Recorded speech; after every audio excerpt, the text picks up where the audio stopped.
ದಿವಸ ಮಾನ್ಯ ಕೆಆರ್ಎಸ್ ಪಕ್ಷದ ಮುಖ್ಯಸ್ಥರು ರಾಜ್ಯಾಧ್ಯಕ್ಷರು ಮಾನ್ಯ ಶ್ರೀ ರವಿಕೃಷ್ಣ ರೆಡ್ಡಿ ಅವರು ಪತ್ರಿಕಾಗೋಷ್ಠಿಯನ್ನು ಮಾಡಿದ್ದಾರೆ ತುಮಕೂರಲ್ಲಿ. ಅವರಿಗೆ ಪಾಪ ನನಗನ್ಸುತ್ತೆ ಮಾಹಿತಿಯ ಕೊರತೆ. ಅದರಲ್ಲಿ ನಾನು ನೋಡಿದೆ, ಅವರ ಪತ್ರಿಕಾಗೋಷ್ಠಿಯನ್ನು ನೋಡಿದೆ. ಮಾಹಿತಿ ಕೊರತೆ ಬಹಳಷ್ಟು ಇದ್ದಾಗ ಕಾಣುತ್ತೆ. ಅವರು ನನ್ನ ಮೇಲೆ ವೈಯಕ್ತಿಕವಾಗಿ ಟೀಕೆಯನ್ನು ಮಾಡಿದ್ದಾರೆ, ಅಸಮರ್ಥ ಅಂತ ಹೇಳಿದ್ದಾರೆ. ಅದೆಲ್ಲ ಅವು ಹೇಳಲಿ, ಅವರು ಹೇಳೋದ್ರಲ್ಲಿ ನಾನೇನು ಅದನ್ನು ಅಬ್ಜೆಕ್ಷನ್ ಮಾಡೋದಕ್ಕೆ ಹೋಗೋದಿಲ್ಲ.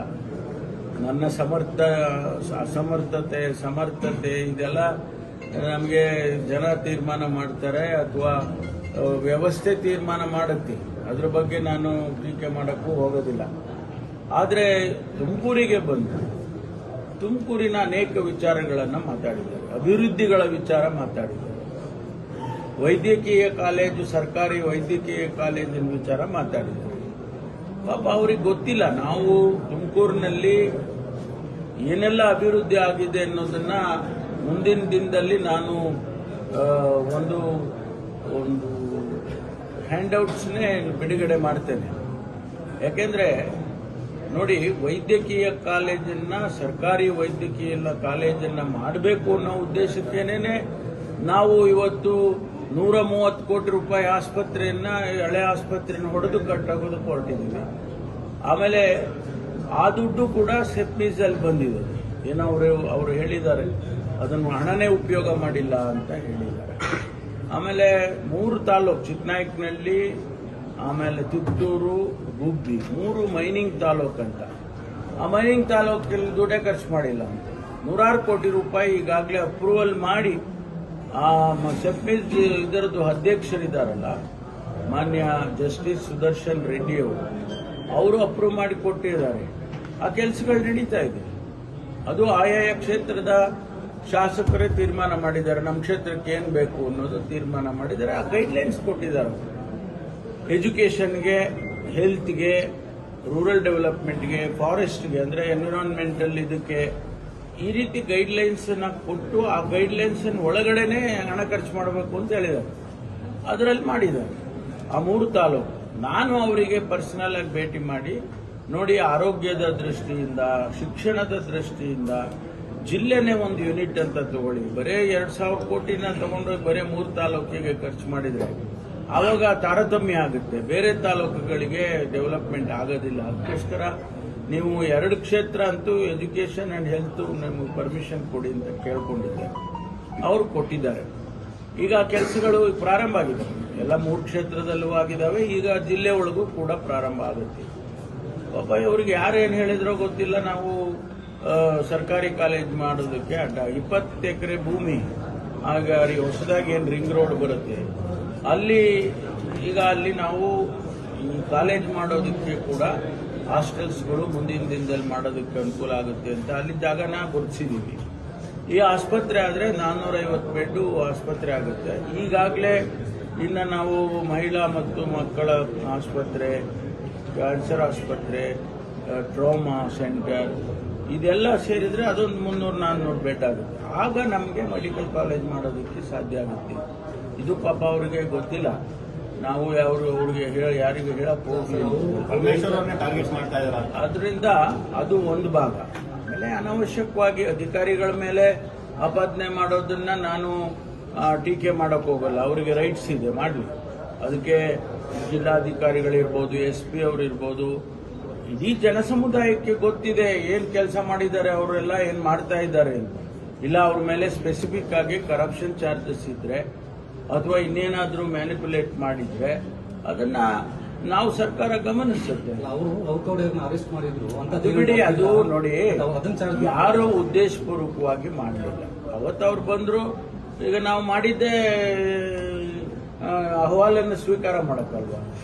ಅವ್ರು ಬಂದು ಅಹವಾಲ್ ಕೊಟ್ಟಿದ್ರೆ ನಾವು ಯಾರು ಬೇಡ ಅಂತೀವಿ? ಅದಕ್ಕೆ ನಾನು 11 ಗಂಟೆಯಿಂದ 3:30ವರೆಗೂ ಕೂಡ ನಾನು ಕೂತ್ಕೊಂಡಲ್ಲಿ ಎಲ್ಲರ ಪ್ರತಿಯೊಬ್ಬರ ಅಹವಾಲನ್ನು ತಗೊಂಡ್ರೆ ಅವರು ಬಂದು ಕೊಡ್ಬೇಕು. ಅವ್ರನ್ನ ಬೇಡ ಅಂತ ಯಾರಾದರೂ ಬೇಡ ಅಂತ ಹೇಳಿದ್ರು. ಬಂದು ಏಕಾಏಕಿಯಾಗಿ ಅವರು ಬೇರೆ ಬೇರೆ ರೀತಿಯಲ್ಲಿ ಅವ್ರು ವರ್ತನೆ ಮಾಡಿದ್ದು. ಅಷ್ಟಕ್ಕೋಸ್ಕರ ಆ ರೀತಿ ಘಟನೆ ನಡೀತೆ ವಿನಃ ಯಾರು ಉದ್ದೇಶಪೂರ್ವಕವಾಗಿ ಅವರನ್ನ ಟಾರ್ಗೆಟ್ ಮಾಡಿ ಮಾಡುವಂತ ಕೆಲಸ ಯಾರಿಂದನೂ ಆಗಲಿಲ್ಲ. ಅವರು ಕೂಡ ಅದನ್ನ ಅರ್ಥ ಮಾಡ್ಕೊಂಡ್ರೆ ಒಳ್ಳೇದು ಅಂತ ಹೇಳಿ ಈ ಸಂದರ್ಭದಲ್ಲಿ ಹೇಳ್ತೀನಿ ಅಷ್ಟೇ. ನಾವು ಬಳ್ಳಾರಿಯಿಂದ ತಂದಂತ ಹಣವನ್ನು ಯೂಸ್ ಮಾಡಿದ್ದೀವಿ ಅಂತ ಹೇಳಿದ್ದಾರೆ ಅಷ್ಟೇ. ಯಾರು ಗಣಿಯಿಂದ ಗಣಿ ಸ್ಪೆಷಲ್ ಆಗಿ ಫಂಡ್ ತಂದಿದೆ ಅಂತ ಅಲ್ಲ, ಬಳ್ಳಾರಿ ಅಲ್ಲ, ಬಳ್ಳಾರಿ ಜಿಲ್ಲೆ, ಚಿತ್ರದುರ್ಗ ಜಿಲ್ಲೆ, ತುಮಕೂರು ಜಿಲ್ಲೆ, ಈ 3 ಜಿಲ್ಲೆ ಗಣಿಯನ್ನ ನಡೆಯುತ್ತೆ. ಗಣಿ ಬಾಧಿತ ಅಂದ್ರೆ ಗಣಿಯನ್ನ ಮಾಡತಕ್ಕಂಥ ಇದು ಜಿಲ್ಲೆಗಳು. ಅಲ್ಲಿ ಅವರು ಸೆಸ್ ಕಲೆಕ್ಟ್ ಮಾಡ್ತಾರೆ. ಪ್ರತಿಯೊಂದು ಟನ್ನಿಗೆ ಸೆಸ್ ಕಲೆಕ್ಟ್ ಮಾಡ್ತಾರೆ. ಆ ಸೆಸ್ಸು ಒಂದು 20,000 ಕೋಟಿನ ಏನೋ ಆಗಿದೆ. ಅದನ್ನ ಆ 3-4 ಜಿಲ್ಲೆಗಳಿಗೆ ಹಂಚ್ತಾರೆ ಪ್ರಪೋರ್ಷನೇಟ್ ಆಗಿ. ಎಷ್ಟರ ಮಟ್ಟಿಗೆ ನಿಮ್ದು ಗಣಿ ನಡೆದಿದೆ ಅದನ್ನ ಪ್ರಪೋರ್ಷನೇಟ್ ಆಗಿ ಅವ್ರದ್ದೊಂದು ಕ್ಯಾಲ್ಕುಲೇಷನ್ ಇಟ್ಕೊಂಡಿದ್ದಾರೆ. ಅದ್ರ ಪ್ರಕಾರ ಕೊಡ್ತಾರೆ. ಈಗ ನಮಗೆ ಒಂದು 2,000 ಕೋಟಿನ 2,300 ಕೋಟಿನೋ ನಮಗೆ ಸಿಕ್ಕಿದೆ. ಅದನ್ನ 5 ವರ್ಷದಲ್ಲಿ ಖರ್ಚು ಮಾಡಬೇಕು. ಒಂದೇ ಸಾರಿ ಕೊಟ್ಬಿಡೋದಿಲ್ಲ. ನಮಗೆ ಅಷ್ಟೂ ಕೊಟ್ಬಿಟ್ರೆ ಪರವಾಗಿಲ್ಲ, ನಾವು ಖರ್ಚು ಮಾಡ್ಬಿಡ್ತೀವಿ. ಆದರೆ ಕೊಡಂಗಿಲ್ಲ. ಅವರು ಅದಕ್ಕೆ ಒಬ್ಬ retired chief justice of India, ಅವರು ಜಸ್ಟಿಸ್ ಆಫ್ ಇಂಡಿಯಾ ಅವರನ್ನ ಅಧ್ಯಕ್ಷ ಸ್ಥಾನ ಕೊಟ್ಟು ಅವರಿಗೆ ನೇಮಕ ಮಾಡಿ ಕಮಿಟಿ ಮಾಡಿದ್ರು. ಅವರು ತೀರ್ಮಾನ ಮಾಡ್ತಾರೆ. ನಾವು ಕೊಟ್ಟ ತಕ್ಷಣ ಅವರೇನಿದೆ. ಈಗ ನೋಡಿ, ನಿನ್ನೆ ನಾನು ಶಿರಾಕ್ ಹೋಗಿದ್ದೆ. ಅಲ್ಲಿ ಆಸ್ಪತ್ರೆ ನೋಡಿದೆ. ಆಸ್ಪತ್ರೆಯಲ್ಲಿ ತುಮಕೂರಿಗಿನ್ನ ಹೆಚ್ಚು ಪೇಷಂಟ್ಸು ತುಮಕೂರು ಆಸ್ಪತ್ರೆಗಿನ್ನ ಶಿರಾದಲ್ಲಿ ನೋಡಿದೆ. ನಾನು ಕಾರಿಡಾರ್ ಅಲ್ಲೆಲ್ಲ ಮಲ್ಕೊಂಡು ಕುಂತ್ಕೊಂಡು ಬಹಳ ಜನ ಇದ್ರು.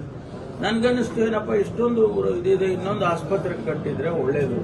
ನನಗೇನು ಮಾನ್ಯ ಜಯಚಂದ್ರ ಅವ್ರು ಏನು ಹೇಳಿ, ನಾನೇ ಅವ್ರು ಇರ್ಲಿಲ್ಲ ನನ್ನ ಜೊತೆ. ಇದ್ದಿದ್ರೆ ಹೇಳೋರೇನು. ಅವ್ರ ವಾದ ಏನಂದ್ರೆ ಅವರು ಇರ್ಲಿಲ್ಲ. ಆಗ ನಾನು ಅನ್ಕೊಂಡು ಬಂದು ನಮ್ಮ ಅಧಿಕಾರಿಗಳಿಗೆ ಹೇಳಿದೆ, ನೀವು ಈ ಸೆಪ್ಟೀಸ್ ಅಲ್ಲಿ ಅದನ್ನು ಸೇರಿಸ್ಕೊಳ್ಳಿ, ಪ್ರಪೋಸಲ್ ಮಾಡಿ ಕಳ್ಸೋಣ. ಯಾಕೆಂದ್ರೆ ನಮ್ಗೆ ಅವಶ್ಯಕತೆ ಇದೆ. ಆ ರೀತಿ ನಾವು ಏನ್ ಮಾಡ್ಬೋದು ಜಿಲ್ಲೆಗೆ ಅಂತ ನೋಡಿಕೊಂಡು ಮಾಡ್ತೇವೆ. ಈಗ ಸ್ಟೇಡಿಯಂ ಆಗಿದೆ ತುಮಕೂರು, ನಿಮಗೆ ಗೊತ್ತಿದೆ. ನಿಮಗೆ ಮಾಧ್ಯಮದವರು ತಮಗೆ ಗೊತ್ತಿದೆಯಲ್ಲ ಏನೇನು ಬೆಳವಣಿಗೆಗಳಾಗಿದ್ದಾವೆ. ನಾವೇನು ಏನು ಕದ್ದು ಮುಚ್ಚಿ ಮಾಡೋ ಅಂಥದ್ದೇನಿದೆ. ಅನಿವಾರ್ಯ ಹಣ ಚಿಕ್ಕನಹಳ್ಳಿ, ಗುಬ್ಬಿ, ಕಿತ್ತೂರು ಅದು ನಿಯಮ. That is not made by doctor Parameshwar. ಆ ಕಾನೂನನ್ನ ಮಾಡಿರ್ತಕ್ಕಂಥವ್ರು ಎಲ್ಲಿ ಗಣಿಯನ್ನ ಮಾಡ್ತೇನೆ ಅಲ್ಲಿ ಪರಿಸರ ಹಾಳಾಗಿದೆ, ಡಸ್ಟ್ ಬರುತ್ತೆ, ಗಿಡಗಳು ಕತ್ತರಿಸಿರ್ತಾರೆ, ಪರಿಸರ ಹಾಳಾಗಿದೆ. ಅದನ್ನ ಮತ್ತೆ ರೆಜ್ಯುಮಿನೇಟ್ ಮಾಡಬೇಕು ಅಂತ ಹೇಳಿ ಆ ಕ್ಷೇತ್ರಕ್ಕೆ ಮಾತ್ರ ಹಣ ಕೊಡಬೇಕು ಅಂತ ಕಾನೂನು ಮಾಡಿದ್ದಾರೆ. ನಾವೆಲ್ಲ ಮಾಡಿರೋದು, ಕೇಂದ್ರ ಸರ್ಕಾರ ಮಾಡಿದ್ರು. ಅದನ್ನ ಎಲ್ಲೋ ಒಂದ್ ಕಡೆ ಸ್ವಲ್ಪ ರಿಲ್ಯಾಕ್ಸ್ ಮಾಡಿ, ಯಾವುದು priority area, health priority area, education is priority area. ಅದಕ್ಕೆ ನಾನೇ ಹೋಗಿ ಖುದ್ದಾಗಿ ರಿಕ್ವೆಸ್ಟ್ ಮಾಡಿ ಸ್ವಲ್ಪ ರಿಲ್ಯಾಕ್ಸ್ ಮಾಡಿ ನಮ್ಮ ಜಿಲ್ಲೆಗೆಲ್ಲ ಕೊಡಿ. ಇವೆರಡಕ್ಕೆ ಮಾತ್ರ, ಬೇರೆದಕ್ಕೆ ಕೊಡ್ಬೇಡಿ. ರಸ್ತೆ ಮಾಡೋಕ್ಕೆ ಅದಕ್ಕೆಲ್ಲ ಕೊಡಬೇಡಿ. ಎಜುಕೇಶನ್ ಹೆಲ್ತ್ಗೆ ಇಡೀ ಜಿಲ್ಲೆನ ಒಂದು ಯೂನಿಟ್ ಅಂತ ಮಾಡಿ ಅಂತ ನಾನು personally I requested the honourable justice. ಅವರು ಒಪ್ಪಿದ್ರು.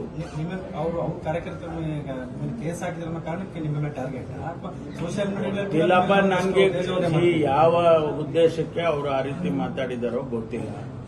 ನನ್ನ ಕ್ಲಾರಿಫಿಕೇಶನ್ ಇಷ್ಟೇ. ನಾವು ಯಾರಿಗೂ ವೈಯಕ್ತಿಕವಾಗಿ ಯಾರನ್ನು ಕೂಡ ನಾವು ಟಾರ್ಗೆಟ್ ಮಾಡಿ ಅಥವಾ ಅವರಿಗೆ ಇದು ಮಾಡಬೇಕು ಅಂತ ಅನ್ನೋ ಉದ್ದೇಶ ನನಗಂತೂ ಇಲ್ಲ. ನಾನು ಕೂಡ ಇಷ್ಟು ವರ್ಷ ರಾಜಕಾರಣದಲ್ಲಿ ಬಂದಿದ್ದೇನೆ. ಹಾಗೆ ನನ್ನ ಮೇಲೆ ಮಾಡೋದಕ್ಕೆ ಅವ್ರಿಗೆ ಕಾರಣ ಇದ್ರೆ ಮಾಡಲಿ. ಅದಕ್ಕೆ ಅದನ್ನ ನೋಡೋಣ, ಅದೇನು ಅಂತ ಅದಕ್ಕೆ ಉತ್ತರ ಕೊಡೋಣ. ಆದ್ರೆ ಅನವಶ್ಯಕವಾಗಿ ಮಾಡ್ತಕ್ಕಂಥದ್ದು ಸರಿ ಇರಲ್ಲ. ಕೌಂಟರ್ಗಳು ಮಾಡಿದ್ರು ಕೂಡ ಅವರಿಗೆ ಗೊತ್ತಾಗಿಲ್ಲ ಸರ್, ಹಂಗಾಗಿ ನಿಧಾನಕ್ಕೆ ಬಂದಿದ್ದಾರೆ. ಅಲ್ಲ, ಬರ್ಲಿ, ಆಯ್ತು, ಬಂದಿದ್ದಾರೆ ಅವರು. ಈಗ ಅವರು ರೆಪ್ರೆಸೆಂಟೇಷನ್ ಕೊಡೋದ್ರಲ್ಲಿ ಏನ್ ತಪ್ಪಿದೆ? ಆದ್ರೆ ನೀವು ಯಾವ ರೀತಿಯಲ್ಲಿ ನಡ್ಕೊಂಡಿದ್ದೀರಿ ಅನ್ನೋದನ್ನ ಎಲ್ಲರೂ ನೋಡಿದಾರಲ್ಲ. ಅಲ್ಲಿ ನಾನೇನ್ ಇದು ಮಾಡಿದ್ನ? ನಾನು ಬೇಡಪ್ಪ ನೀವು ಕೊಡಬೇಡಿ, ತಗೊಂಡೋಗ್ರಿ ನಿನ್ ರೆಪ್ರೆಸೆಂಟೇಷನ್ ಅಂತ ಹೇಳಿದ್. ನಾನು ಕೊಡಪ್ಪ ಅಂತ ಇದ್ದೀನಿ, ಕೊಡ್ತಾನೆ ಇಲ್ಲ ನನಗೆ. ಅಲ್ಲೇ ಕೈ ಹಿಡ್ಕೊಂಡೇ ಮಾತಾಡ್ತಾರೆ, ಅದನ್ನ ರೆಕಾರ್ಡ್ ಮಾಡ್ತಾರೆ. ಅದು ಸರಿ ಇಲ್ಲ ಅಂತ ಹೇಳಿದ್ದಷ್ಟೇ. ಅದು ಬಿಟ್ರೆ ಸುಮ್ಮನೆ ನಮ್ಗೇನು ಅವ್ರ ಮೇಲೆ, ಅವರು ಒಂದು ರಾಜಕೀಯ ಪಕ್ಷವಾಗಿ ಇವತ್ತು ಕೆಲಸ ಮಾಡ್ತಿದ್ದಾರೆ, ಮಾಡ್ಲಿಕ್ಕೆ ಸಂತೋಷ. ಸರ್ಕಾರದ ನ್ಯೂನತೆ ಆಗ್ಬೋದು, ವ್ಯವಸ್ಥೆಯ ನ್ಯೂನತೆಯನ್ನಾಗ್ಬೋದು, ಅವರು ಕಂಡಿಡಿದು ಹೇಳ್ತಾರಲ್ಲ, ಅದು ಮಾಡಲಿ. ಅವ್ರದ್ದು ಯಾರು ಬೇಡ ಅಂತವ್ರು, ಅವ್ರನ್ನ ನಾವು ಬೇಡಪ್ಪ ನೀವು ಹೇಳಿ ಅಂತ ಹೇಳಿಲ್ವಾ? Thank you.